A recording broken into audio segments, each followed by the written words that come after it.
लातूरमधून आहे। आज उपमुख्यमंत्री अजित पवार यांची प्रचार सभा असणार आहे। फडणवीसांपाठोपाठ अजित पवार यांची देखील लातूरमध्ये सभा असेल आणि या सभेसाठी आता जय्यत अशी तयारी देखील करण्यात आलेली आहे।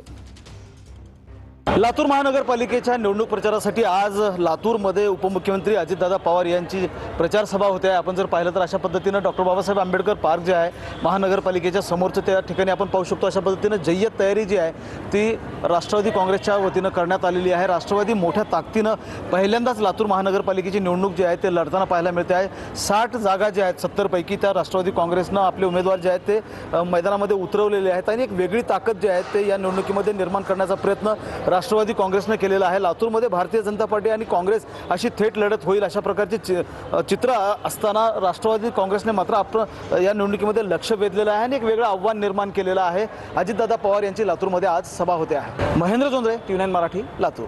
तर तिकडे पुण्यामध्ये शिवसेनेच्या उमेदवारांच्या प्रचारासाठी एकनाथ शिंदे यांची कात्रज या ठिकाणी सभा असणार आहे। कात्रज चौक या ठिकाणी शिंदेंची सभा असेल। सभेनंतर पुण्यातील पर्वती परिसरात शिंदेंचा रोड शो देखील असणार आहे। रोड शो मध्ये कसबामध्ये एकनाथ शिंदेंची जाहीर सभा असेल।